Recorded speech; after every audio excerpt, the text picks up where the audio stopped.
कहिलेकाहीँ हामीलाई कस्तो अवस्था आइपुग्छ भने हामीले सर्वे गरेर लिएर आउँछौँ है। अब त्यो हुनसक्छ खोलाको सेन्टर सर्वे गर्छौँ वा खोलाको एज सर्वेहरू गर्छौँ होइन। अनि त्यसपछि त्यसको एजमा हामीले रोड बनाउनु पर्ने हुन्छ वा रोडको कुनै बेला नालाको इम्पोर्टेन्ट हुन्छ, नालाको सेन्टर लाइनहरू चाहिँ लिइन्छ। त्यसपछि रोडको सेन्टर लाइन चाहिँ कसरी गर्ने भन्ने कुराहरू हुन्छ होइन। अनि सेक्सन निकाल्यो अनि सेक्सनको क्वान्टिटीहरू निकाल्यो अनि त्यसपछि फेरि अर्को रोड अलिकति सारिदिनु पर्ने भन्ने हुन्छ होइन। अब जस्तै सपोज गरौँ हाम्रो पहाडको बाटोमा नयाँ ट्र्याक खोल्दैछौँ, नयाँ ट्र्याक खोल्ने बेला चाहिँ 5 मिटर चौडाको ट्र्याक खोल्ने भनेर एक्जिस्टिङको बाटोको हामी सेन्टर लाइन सर्वे गरेर आउँछौँ। अब त्यो अवस्थामा हाम्रो के हुन्छ भने सेन्टर लाइन लिँदै आएर सर्वे गरेर सेक्सन गरेर बुझाउँछौँ पछि त अनि ओहो 5 मिटरको होइन हामी त अब 6 मिटर गर्छौँ 4 मिटर गर्छौँ भनेर चेन्ज गरिदिइसकेपछि त्यसको के प्रब्लम हुन्छ भने सेन्टर लाइन पनि चेन्ज हुन्छ क्या। सेन्टर लाइन चेन्ज भइसक्यो त्यसको डिजाइनहरू चेन्ज हुन्छ, पारामिटर्सहरू चेन्ज हुन्छ अनि सर्वे त फाइलै उड्यो भनेको। अनि हामीले सबै प्लट गर्छौँ, सबै चिज गर्छौँ अनि त्यसपछि एउटा एलाइनमेन्टमा सबै सारा चिज गरिसकेका हुन्छौँ। अनि मेन त अब सफ्टवेयरले काम गर्छौँ आजकल भने सफ्टवेयरमा सबै चिज हालिसकेका हुन्छौँ। सफ्टवेयरमा सबै चिज हालिसकेको अवस्थामा अब सेन्टर लाइन चेन्ज गर्न भने सेन्टर लाइनलाई सर्टेन अफसेटमा यता तान्न उता तान्न भन्ने भएपछि तनाव हुन्छ।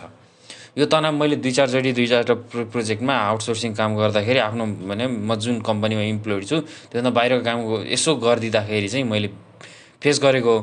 त्यो मैले खोजेँ अब कतिचोटि साथीहरूसँग, अब मभन्दा नि सिनियर साथीहरूसँग कन्सल्ट गरेँ। अब मैले त भर्खर सुरु गरेको 2 वर्ष जति भयो सफ्टवेयर चलाउन थालेको, रेगुलर चलाउँदा पनि चलाउँदिनँ। अनि त्यसपछि साथीहरू कन्सल्टसँग गर्दाखेरि पनि थाहा नभएको कुरा वा त्यतिखेर कसैलाई थाहा नभएको कुरा अहिले नयाँ अपडेट आयो कि के हो थाहा छैन, जस मैले चाहिँ आज पत्ता लाग्छु।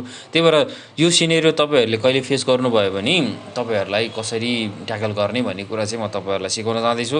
भन्नुको अर्थ यो ट्युटोरियलको उद्देश्य भनेको सेन्टर लाइनको अफसेटमा अर्को एलाइनमेन्ट कसरी बनाउने है त। सबैभन्दा पहिला मैले सफ्टवेयर अन गर्छु। सफ्टवेयर अन गरिसकेपछि सफ्टवेयर अन गर्दै हुन्छ, ओपन गर्नुभन्दा मैले एउटा खोलेर राखेको छु। पहिला मेरो रोडको गरेको काम खोल्दैछु है। अब यो मैले अब तपाईँहरूलाई ब्रिफिङ गर्दा अरू सबै चिज गरिसक्नु भएको छ भने यो ब्रिफिङ गर्दाखेरि अब यसको विथहरू रोडको विथहरू हालिसकेँ मैले। अनि यो सबै सेन्टर लाइनहरू हालिसकेँ, एलाइनमेन्टहरू हालिसकेँ, कपहरू हालिसकेँ, सुपर इलिभेसनहरू सबै सुपर इलिभेसन त हालेको छैन, प्रोफाइल हालेँ। प्रोफाइल हालेपछि क्रस सेक्सन हाल्दाखेरि अब यहाँनिर आफै उसले हरेक चेन्जको सेक्सनहरू सुपर इलिभेसनहरू आफै गरेर डिजाइन गरेर एउटा मसँग आउटपुट निकालिसकेको छ। अब यो यसको रोडको विथ भनेको मैले 7.5 हालेको थिएँ। अब 5 मिटर हाल्दाखेरि पनि त यसको सेन्टर भयो र सपोज गरौँ मलाई अलिकति साइडतिर लग्नुपर्ने भयो भने यसलाई के गर्ने भन्ने कुरा हुन्छ है। त्यसको लागि चाहिँ के गर्ने भने पहिला डाटामा जाने, डाटामा गएपछि यहाँ एलाइनमेन्ट भन्ने हुन्छ है। यहाँ सबै चिजको डाटा हुन्छ, यो लेयरहरू, पेमेन्ट लेयरहरू, एक्जिस्टिङ प्रोफाइलहरू, एक्जिस्टिङ प्रोफाइल भनेर ग्राउन्डको हो, त्यो डाटा ट्रान्सफर पनि गर्न मिल्यो। अब यो डिजाइन प्रोफाइलहरू ट्रान्सफर पनि गर्न मिल्यो, आउटपुट लाग्दाखेरि पनि आउँछ है। डाटामा गइसकेपछि एलाइनमेन्टमा जाने, एलाइनमेन्टमा यहाँ हेरेर एडिटरमा जानुभयो भने अब सर्टेन हामीले फेरि रिसर्वे गरेर आउँदाखेरिको यो ठाउँको यो कोअर्डिनेटहरू मैले यहीँबाट अपडेट गर्दा नि भयो। अब यो हुन त 2 किलोमिटर 34वटा हुन्छ, धेरै गाह्रो पनि होइन हुन चाहिँ होइन। तर पनि योभन्दा नि फास्ट अब यो इरेगुलर अफसेट गर्नुपर्ने कन्डिसनमा चाहिँ फेरिदेखि सेन्टर लाइनको मात्रै सर्वे गरेर ल्याएर यहाँनिर चाहिँ यसरी इन्ट्री हान्नु पऱ्यो, जुन चाहिँ बेस्ट हुन्छ र इरेगुलर अफसेटमा चाहिँ एकदम बेस्ट हुन्छ, गर्ने नै यही हो है। तपाईँलाई अब रेगुलर अफसेट गर्नु छ है, रेगुलर अफसेट गर्नु छ भने चाहिँ डाटामा जाने, फेरि एलाइनमेन्टमा जाने अनि यो प्रोपर्टीमा जाने। अनि प्रोपर्टीमा गएपछि यहाँनिर के हुन्छ भने एड एलाइनमेन्ट भन्ने हुन्छ क्या। हामीले त एउटा एलाइनमेन्टको नाम दिएका छौँ, यहाँ एलाइनमेन्ट 1मा काम गरिरहेछौँ, यहाँ पनि एलाइनमेन्ट 1कै प्रोपर्टीहरू देखाउँछ यो साइडहरूतिर पनि होइन। त्यही भएर अब यसमा डाटामा गइसकेपछि एलाइनमेन्टमा गइसकेपछि प्रोपर्टीमा गइसकेपछि एड गर्दाखेरि उसले के सोध्छ भने is new alignment offset of any old ones भन्छ है। मैले यो भन्नुको अर्थ इङ्ग्लिस बुझिहाल्नुहुन्छ तपाईँहरूले, पुरानोको अफसेट हो कि नयाँ एलाइनमेन्ट भनेर सोध्छ है। मैले ओके गरिदिइसकेपछि यसलाई मैले नाम दिनु पऱ्यो। नाम मैले दिएँ एलाइनमेन्ट नम्बर 2। यो चेन्जेसदेखि यति फुल चेन्जेसमा अफसेट गर्नुपर्ने। अनि अफसेट अप्सन भनेको छ, अफसेट डिस्टेन्स भनेको छ लेफ्टतिर गर्ने कि राइटतिर गर्ने भन्ने कुरा। मैले यो प्लानमा उताबाट आउँदाखेरि भने चाहिँ मलाई 3 मिटर जति लेफ्ट साइडमा अफसेट गर्नु छ भने यो एलाइनमेन्ट अफसेट एल है। ल यसलाई एप्लाई गरिदिसकेपछि अब मैले भयो ओके है। अब यसमा गएर मैले क्रस गरिदिएँ। क्रस गरिसकेपछि यहाँनिर अर्को एलाइनमेन्ट आयो। एलाइनमेन्ट भनेको अब योनिर सब रोडको डिजाइनहरू सबै यतातिर जान्छ है। यहाँनिर है यहाँनिर मैले अर्को एलाइनमेन्टमा सेलेक्ट गरेपछि यो यतातिर पर्यो।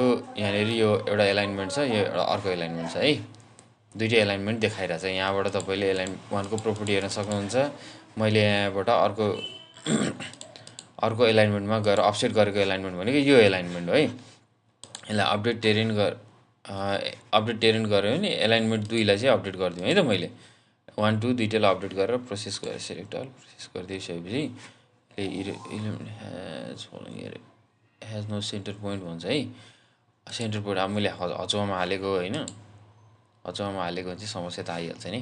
अब यहाँनिर अब यसको सेन्टर लाइनहरू यतातिर गयो के भनेर भन्छ। अब यसलाई चाहिँ जस तपाईँले डाटाहरूलाई एप्रोप्रिएटली इन्ट्री गरेर यहाँबाट अब एलाइनमेन्ट 2 मा गइसकेपछि एलाइनमेन्ट 2 यो एलाइनमेन्ट 2 हो भने नाम चाहिँ अहिले अलग छ होइन।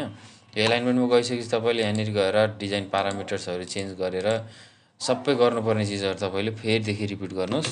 तपाईँले मेरो भिडियोको उद्देश्य चाहिँ यति नै हो, अफसेट गर्न पनि मिल्छ भन्ने देखाउनको लागि। र अफसेट गर्न नमिलेको कन्डिसनमा चाहिँ फेरिदेखि सेन्टर लाइन मात्रै सर्वे गरेर लिएर आउने र सेन्टर लाइन मात्रै कसरी हाल्ने भन्ने कुरा चाहिँ पनि तपाईँहरूले थाहा पाउनुभयो। यहाँबाट गएर एलाइनमेन्टमा गएर डाटा एडिटरमा गएर यहाँ तपाईँले यसैमा एडिट गर्दै पनि हुन्छ है त। ल यति भन्दै तपाईँहरूलाई आजको लागि बिदा।